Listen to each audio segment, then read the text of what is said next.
Bienvenidos a La Voz Católica, el programa para toda la comunidad que le ayudará a vivir la fe en Jesucristo y a participar más activamente en su iglesia.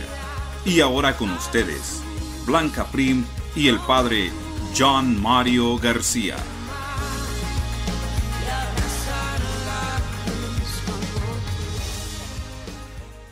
Muy buenos días, queridos oyentes. Siempre nos alegra encontrarnos con ustedes y entrar en sus hogares con un mensaje de esperanza y luz para nuestro caminar hacia Jesús por medio de su palabra. Bienvenidos a La Voz Católica. Los saludan Blanca Prim y el Padre John Mario García. Buenos días, Padre John Mario. Buenos días, Blanca, buenos días, querida familia. Los saludamos con gran alegría. Les agradecemos porque nos permiten acompañarlos nuevamente aquí desde el programa de La Voz Católica a sus hogares. Dios los bendiga. El día de hoy reflexionaremos sobre el relato del Evangelio de Juan acerca de la manifestación del Señor Jesús como Hijo de Dios en su bautismo. Y como inicio de este nuevo año 2023, Padre John Mario nos hablará de cómo trazarnos un plan para alcanzar metas espirituales y de crecimiento personal y familiar. Sigan en nuestra sintonía. Como todo lo nuestro, comencemos en el nombre del Padre, del Hijo y del Espíritu Santo. Amén.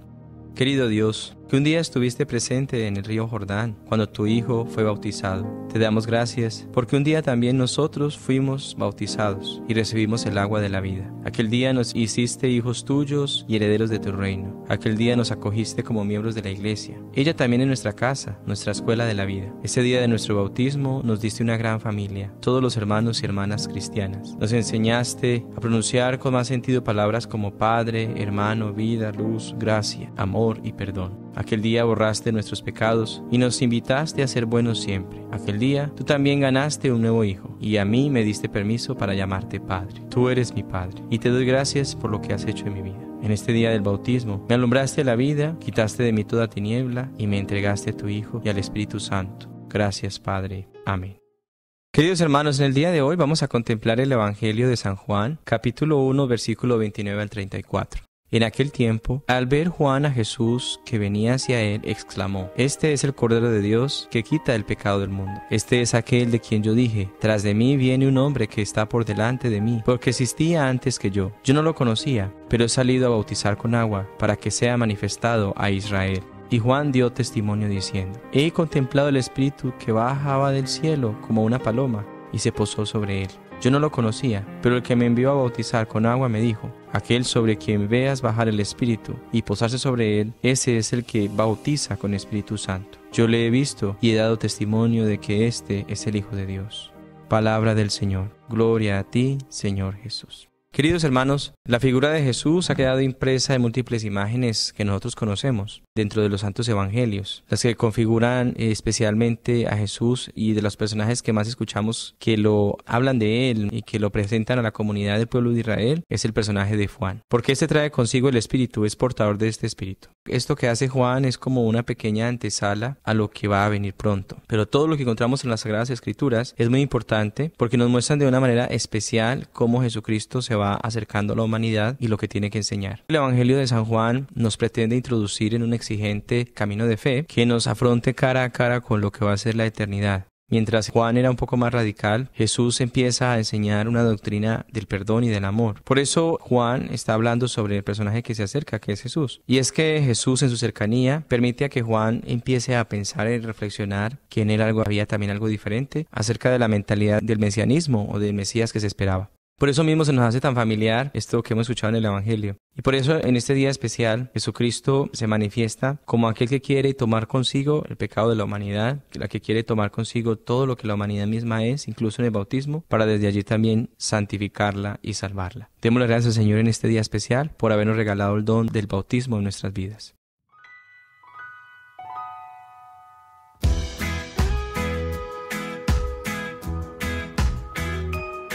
Mi mejor oración te la quiero entregar entre versos y guitarras. Todo mi corazón, todo lo que yo soy, lo que me sale del alma. Mi mejor oración te la quiero entregar con el corazón abierto y mis párpados cerrados. Lo que me hace feliz es saber que tu amor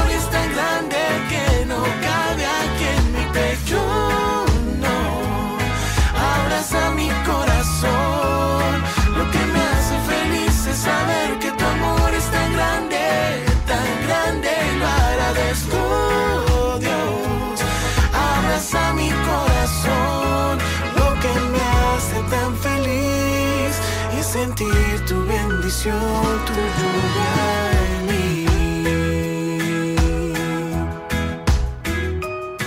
Mi mejor oración te la quiero entregar entre versos y guitarras.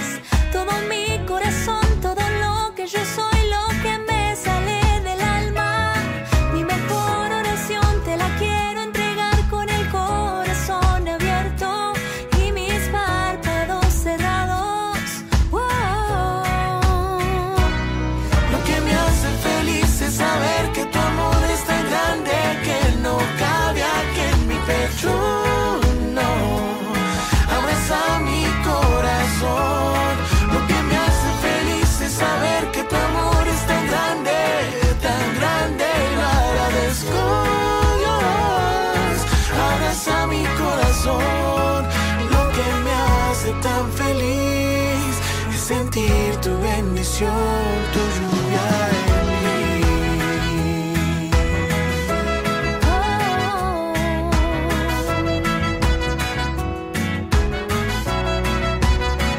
Tu lluvia en mí, tu lluvia en mí, tu lluvia en mí, tu lluvia en mí. Lo que me hace feliz es saber que tu amor es tan grande que no cabe aquí en mi pecho. No, abraza mi corazón. Lo que me hace feliz es saber que tu amor es tan grande, y lo agradezco, Dios. Abraza mi corazón. Lo que me hace tan feliz es sentir tu bendición, tu lluvia en mí.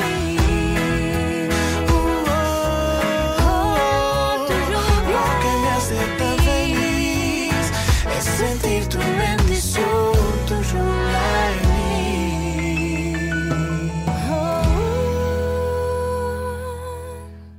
Y esta fue la alegre canción Lo que me hace feliz de Atenas. Padre John Mario, ¿por qué es que el Señor Jesús, siendo Dios e Hijo de Dios, tuvo que pasar por el bautismo de Juan Bautista? A veces es difícil de entenderlo. ¿Y qué significado y consecuencias tiene su bautismo? Jesús no tenía necesidad de ser bautizado. Gracias por esta pregunta, especialmente porque es una pregunta que se hacen muchos de nuestros hermanos. Juan Bautista se acercaba plenamente a decir que detrás de él venía uno más grande que él, al que él no era merecedor de desatarle las sandalias de sus pies. El bautismo de Juan, que no es todavía el sacramento cristiano del bautismo, era un bautismo de penitencia que expresaba el deseo de ser purificado de los pecados. Sin embargo, Jesús no tenía ningún pecado. Él es el santo, el inocente, el Hijo de Dios. Pero en el gesto de descubrir, de ser bautizado, podemos descubrir su solidaridad redentora con la humanidad. Se hace uno de nosotros, comparte hasta el fondo nuestra suerte y así puede transformar esa suerte. En realidad no es el agua del Jordán la que purifica a Jesús, sino que es Él mismo quien, dejándose sumergir en el agua, confiere al agua el poder de santificar. La inmersión de Jesús en el Jordán, entonces, nos anuncia también su futura inmersión en la muerte. El Señor no solo se dejó contar entre los pecadores, sino que se apropia de todo el pecado de la humanidad y lo asume, y esa consecuencia trae para sí la muerte. Él hace suya también la muerte y destruyó esta muerte desde dentro y la transforma en lo que nosotros conocemos como la resurrección. Podríamos decir entonces que el bautismo nos sirve a nosotros para recibir un sacramento especial por el agua y el Espíritu, donde nos regenera de nuestro mal, donde morimos al hombre viejo, donde somos redimidos del pecado, donde renacemos como hombres nuevos, como hijos adoptivos de Dios, como miembros de la Iglesia. Ese es el fin del bautismo. Y ahora pasando al tema que queremos abordar el día de hoy, al empezar un nuevo año, tenemos la costumbre de trazarnos metas para nuestra salud física, nuestro trabajo, metas profesionales e incluso en nuestros estudios. Pero también muchos de nosotros olvidamos o no sabemos que también es importante trazarnos metas en nuestro crecimiento en la fe o lo que se llama el área espiritual de nuestras vidas. Padre John Mario, ¿podría explicarnos qué es esta área espiritual de nuestras vidas y por qué es importante cultivarla y trazarnos metas para su cuidado y su crecimiento? Es importante primero señalar que el área espiritual es importantísima porque es una respuesta fuerte y contundente a nuestra necesidad del anhelo de Dios. Hace algunos años me encontré con una señora que me decía que no podíamos ser santos, que era imposible, pues porque ella tenía la imagen de la santidad de aquellos que están en los altares y personas que de cierta manera delante de los demás fueron sobrenaturales, pero esto es completamente falso. Todos podemos ser santos. Según la doctrina de la Iglesia, todo bautizado está llamado a la santidad, a la plenitud de la vida cristiana, a la perfección espiritual, y Dios nos da todos los dones necesarios para lograrlo. El problema es que preferimos muchas veces seguir nuestra vida ordinaria, incluso pocos compromisos, no hacemos cambios. Muchas veces tenemos el deseo de ser santos, pero nos cuesta mucho esfuerzo. Queremos ser santos a nuestra manera y tenemos que recordar que Cristo nos exige también un proceso donde vayamos perfeccionándonos en la perfección, como su nombre lo dice, en la santidad. Cuando hablamos entonces del área espiritual, estamos hablando de todos los mecanismos, todas las experiencias que nos ayudan a nosotros a llegar a la santidad, porque solos no podemos. A este respecto, el Catecismo de la Iglesia Católica dice, citando la Lumen Gentium, que para alcanzar esta perfección, la santidad, los creyentes han de emplear todas sus fuerzas, según la medida del don cristiano, para entregarse totalmente a Dios y al servicio del prójimo. Entonces, ¿cómo lo vamos a hacer? Lo haremos siguiendo las huellas de Cristo, haciéndonos conforme a su imagen, siendo obedientes a su palabra, etcétera, etcétera. Por eso entonces la espiritualidad es el camino para llegar a la santidad, y la santidad es el camino para tener la comunión con Dios, para manifestarle el amor hacia Él, pero también para recibir su amor hacia nosotros. Es importante entonces reconocer que si nosotros realmente queremos ser santos, pues necesitamos un camino espiritual. Tenemos que tratar con este camino de superar nuestros defectos, porque la espiritualidad nos ayuda a reconocer nuestros errores, nos ayuda a saber lo pequeños que somos, pero también nos ayuda a confiar y abandonarnos en la gracia providente de Dios. Padre, sabemos que los santos y los padres de la Iglesia han desarrollado mucho este aspecto de crecer en nuestra área espiritual. ¿Podría explicarnos algunos de los orígenes de esta práctica? La meta más importante, como he venido diciendo, Blanca, es que nuestra vida debe alcanzar la amistad con Dios. Y cuando hablamos de la amistad con Dios, nuevamente repito, es el ser santos. Por supuesto, no vamos a ser santos, no todos lograremos ser santos reconocidos por la Iglesia, pero todos podemos llegar a la santidad. Dios es el único que conoce ese deseo. Podríamos preguntarnos nosotros hoy, ¿de qué le sirve al hombre ganar al mundo entero si pierde su vida, si pierde su alma? Es por eso que si hoy hacemos un alto en el camino y nos preguntamos ¿para qué vivimos? Muchos hoy podrían responder para trabajar, otros para divertirse, para ser feliz, tener dinero, tener hijos. Pero la pregunta en el fondo es, ¿realmente para eso vivimos? Nunca debemos perder de vista que hay cosas más importantes que las otras y a las cuales tenemos que darle la prioridad que se merece. Un ejemplo de los santos, como usted pregunta, es, por ejemplo, San Ignacio de Loyola. Es un gran personaje, recordemos que es el fundador de la Compañía de Jesús. Y nos cuenta la historia que una vez preguntó a San Francisco Javier, cuando estaba en el seminario, todavía no era santo, eran ambos amigos del seminario, estudiantes, le preguntó, ¿por qué quieres vivir o para qué vives? Le pregunta Ignacio a San Francisco. Y entonces Francisco en ese momento todavía, como digo, no había llegado a la santidad, responde, porque quiero ser canónigo, porque quiero ocupar un puesto importante en Navarra, porque quiero tener títulos y ser respetado. Entonces San Ignacio le sugirió a él que leyera un pasaje de la Biblia, y cuando éste lo leyó, cambió completamente su vida. Y Francisco se convirtió en San Francisco, se ordenó sacerdote, junto con su compañero Ignacio de Loyola, y participaron en la fundación de la Compañía de Jesús. Pero podríamos preguntarnos nosotros, ¿cuál fue esa cita bíblica que transformó la vida de San Francisco? Y el pasaje fue este que escuchamos de Marcos. ¿De qué le sirve al hombre ganar el mundo entero si pierde su alma?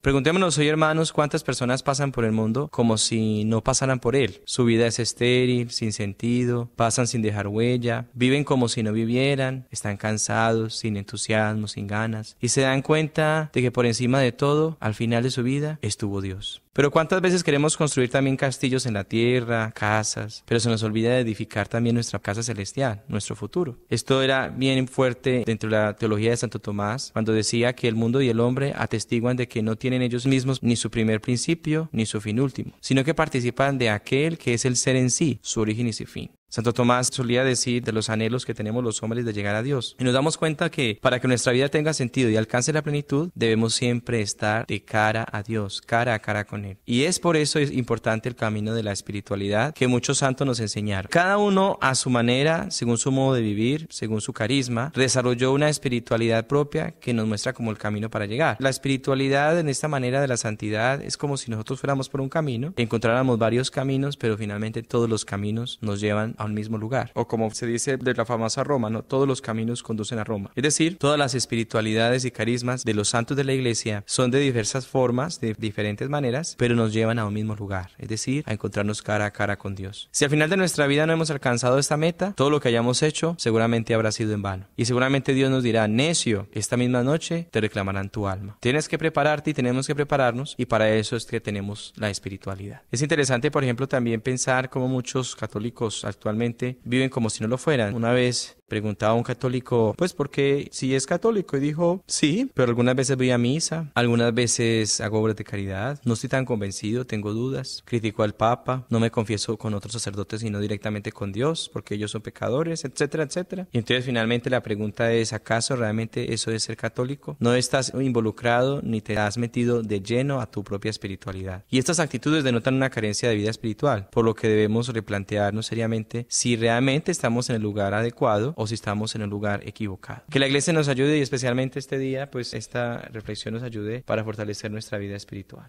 Padre John Mario, muchas veces nosotros, padres y madres de familia, que estamos ocupados con el trabajo y los quehaceres de la casa, nos olvidamos o no sabemos cómo empezar para cuidar esta área de nuestras vidas. ¿Por dónde podríamos empezar al plantearnos metas personales?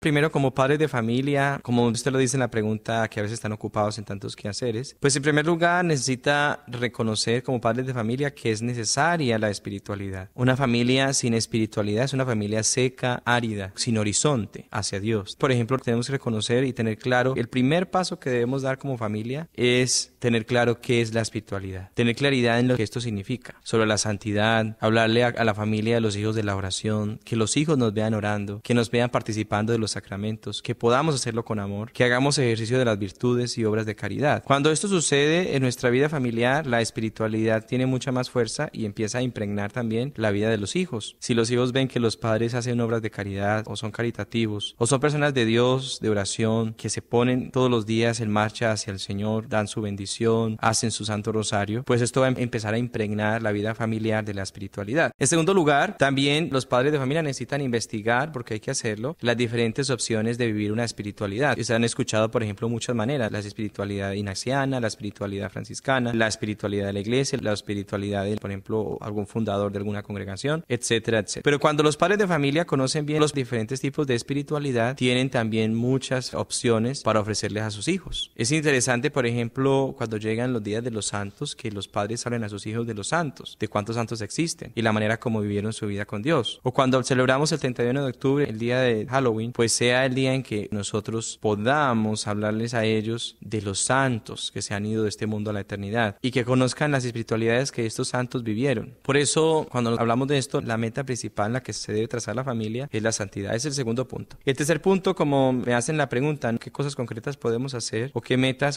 Una tercera meta sería averiguar cuál de estas espiritualidades que ustedes han conocido, de los diferentes santos, de las diferentes formas de la iglesia, se acomoda a su vida cotidiana. En esto, por ejemplo, nos llevó una gran ventaja San Juan María Escrivá de Balaguer, porque él hablaba especialmente de la santidad en la vida cotidiana. Y es, después de nosotros haber adquirido una espiritualidad propia, poder llevar esto a la vida cotidiana mientras hacemos nuestro trabajo, mientras vamos a la escuela, mientras estamos en la casa, etcétera, etcétera. Cuarto, mirar si esta espiritualidad que nosotros tenemos se acoge a nuestra familia, pero también especialmente se acoge a los hijos. Es importante tener claro que la prioridad es la familia y también los hijos. Por lo mismo hay que buscar espiritualidades que permitan a ellos darles vida y vivificarlos también, porque sería adecuado que los hijos vayan manejando una espiritualidad conforme a su madurez en la fe. Hay padres que son muy estrictos en el tema de la vida de oración cuando los hijos todavía no están maduros en la vida de oración. Hacen vestir a sus hijos de manera rara y que ellos todavía no están acostumbrados, que no quieren vestir como jóvenes. Les hacen repetir oraciones que para ellos a veces no tienen sentido. Entonces hay que buscar la espiritualidad, no tanto que se acomode a ellos, sino la espiritualidad que les dé vida a ellos. Es una tristeza a veces también para los papás entregados a un carisma o un apostolado, que muchas veces dejan a sus hijos huérfanos de esta espiritualidad, están entregados ayudando en la iglesia o en otras partes, pero no se encargan también de su propia familia, orientándolas hacia el camino de Dios. Y principalmente la última meta que podría trazarse es que den testimonio de su propia espiritualidad. Cuando el carisma o la espiritualidad está arraigada en el corazón, se nota. Y de esta manera pueden impregnar a sus hijos la espiritualidad y tener hijos espirituales. Y que no se dejen mover por corrientes que vienen y van, sino que tienen seguridad en lo que creen y hacia dónde quieren llegar. Padre, ¿son estas metas necesarias también para los que somos esposos? ¿Qué puntos podríamos abarcar los esposos al trazarnos metas de crecimiento espiritual como pareja? Y al mismo tiempo, ¿qué pasa si nuestro esposo o esposa no tiene de repente nuestro mismo nivel de conversión o de devoción en la fe católica como nosotros?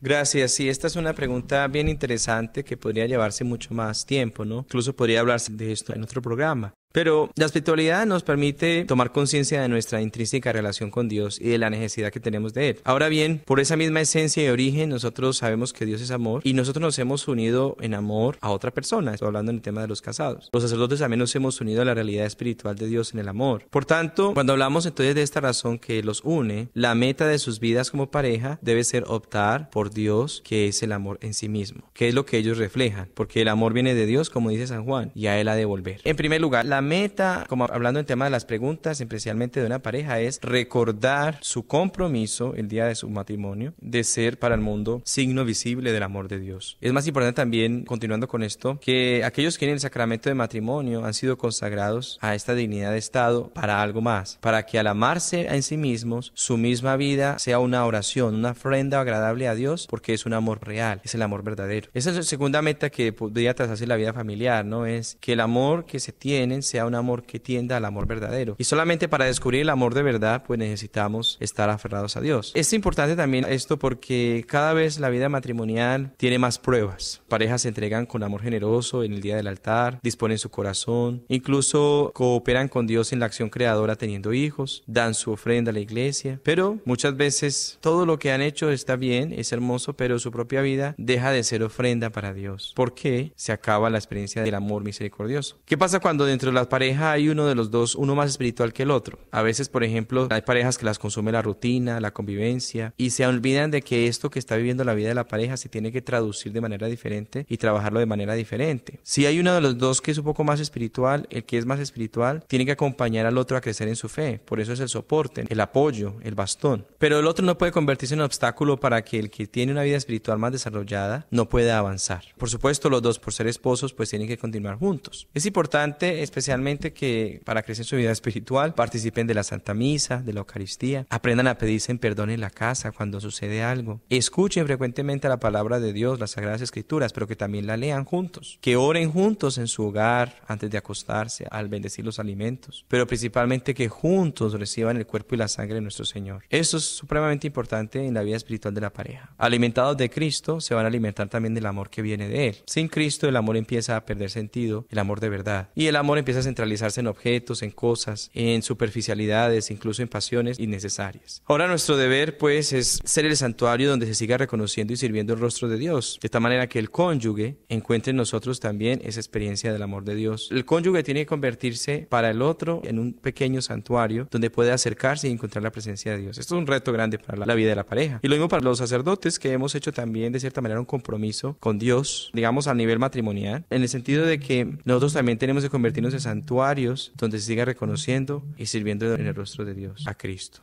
Y como familia, ¿deberíamos también incluir a nuestros hijos en estas metas? ¿O es mejor esperar a que crezcan y estén más conscientes para decidir ellos mismos? ¿Qué nos recomienda? Por supuesto, como familia hay que incluir a los hijos en las metas. Esto es supremamente importante. Pero en la inclusión de los hijos en las metas espirituales tienen que ser conforme a la edad de ellos. No podemos exigirle a un niño que cargue una maleta de 25 kilos como la carga un adulto cuando va a viajar. Tampoco podemos exigirle a un hijo que cargue toda la doctrina de la fe como si fuera ya un adulto. Eso tiene que ser una cuestión paulatina, lenta, pero ellos tienen que ver acciones concretas dentro de nuestra vida espiritual. Me refiero especialmente a las obras de misericordia. Vestir al desnudo, darle de beber al sediento, visitar a los enfermos, corregir al que no sabe con amor, sufrir con paciencia los defectos de los demás, enterrar a los muertos. Como católicos, rápidamente nosotros sabemos que estas son las obras de misericordia, pero la pregunta es cómo las practicamos y en esto cómo involucramos a nuestros hijos para participar de esto. A veces nosotros lo hacemos, pero los hijos, aunque dicen no queremos, no quiero, tengo pereza y todos encerrados en sus dispositivos, pues estamos negando a nuestros hijos la posibilidad de crecer en la vida espiritual. El objetivo principal, entonces, al que se refiere a esto es que como cristianos nosotros tenemos que entender que somos el templo del Espíritu Santo donde habita Dios, pero especialmente que nuestra espiritualidad siempre tiene que ser compartida con todos, incluso con los hijos.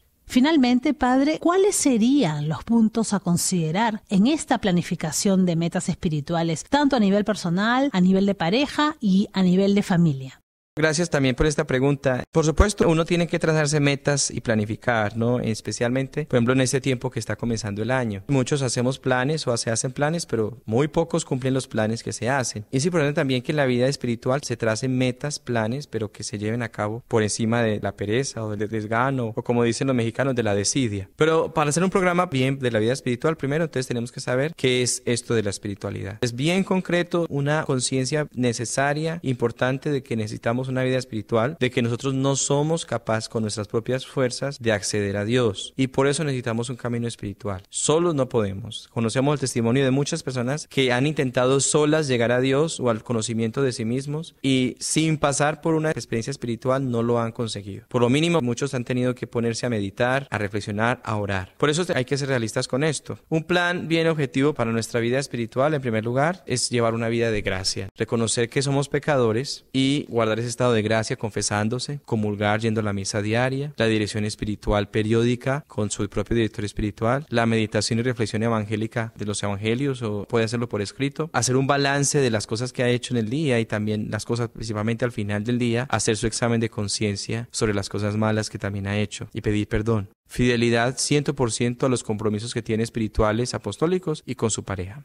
Estar atentos a cualquier manifestación del egoísmo dentro de la familia, dentro de la vida personal, y pedir al Señor en su oración la virtud de la caridad y la generosidad. Entonces, meditando sobre esto, analizando esta actitud, pedir siempre a Dios la gracia y la generosidad. También meditar sobre cómo se va metiendo la sensualidad o de cierta manera la lujuria o la impureza en la vida de la familia y también en la vida de la pareja. Es importante reconocer esta inclinación y pedir a Dios por la virtud de la castidad. Meditando semanalmente sobre esto, hacer un análisis y un balance sobre sus comportamientos y pedir a Dios esta gracia para huir de cualquier tipo de peligro. Por otro lado, es importante también un apostolado, es decir, que la familia reconozca que tiene que ir a dar a Dios en los pobres, en los que lo necesitan, con la familia más pobre que ellos, con sus hermanos que sufren, con sus amigos de la iglesia, del trabajo, donde quiera que estén. Es que si hemos recibido la vida espiritual de Dios, pues también hay que darla. Ser consciente de eso y programar hacer trabajos apostólicos, es decir, ir hacia afuera a llevar a Dios. También es importante ya no solamente en la vida de la familia, como pareja matrimonial, sino también en el noviazgo, descubrir y hacer crecer el amor de Cristo entre ellos. Es muy importante cuando los hijos empiezan a tener su vida de noviazgo, hacer que ellos vayan creciendo en esta vida espiritual como lo hacen los padres, invitarles a la misa, hacerles hacer compromisos espirituales, regalarles libros espirituales para que lo lean, que tengan su dirección espiritual, buscar la sinceridad de ellos en el noviazgo. También en la vida de la familia, fortalecer la unión familiar, y en la vida laboral, pues dar frutos de todos los talentos recibidos, demostrar con el testimonio de lo que se ha vivido en la fe, de lo que se ha aprendido. Y finalmente, podríamos hablar de una meta final, es la formación constante. Para crecer en la espiritualidad tenemos que también formarnos en la espiritualidad, conocer más sobre la espiritualidad, leer más sobre la espiritualidad, saber más sobre la vida de los santos y cómo vivieron ellos su espiritualidad para nosotros tener herramientas para hacerlo.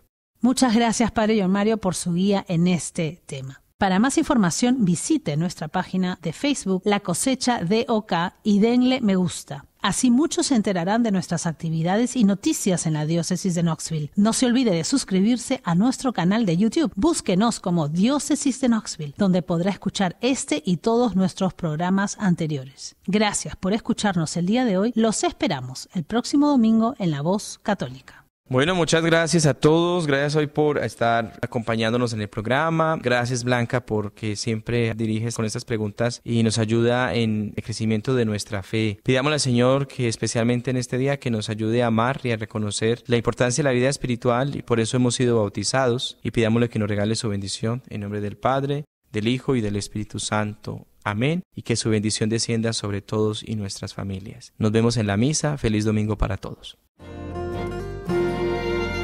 Señor, toma mi vida nueva antes de que la espera desgaste años en mí. Gracias por escuchar nuestro programa La Voz Católica, auspiciado por la Diócesis de Knoxville y la Parroquia Santo Tomás Apóstol de Lenoir City. Los invitamos a escucharnos el próximo domingo por esta misma estación y a la misma hora. Recuerde, usted puede ser el rostro y las manos de Cristo para los demás.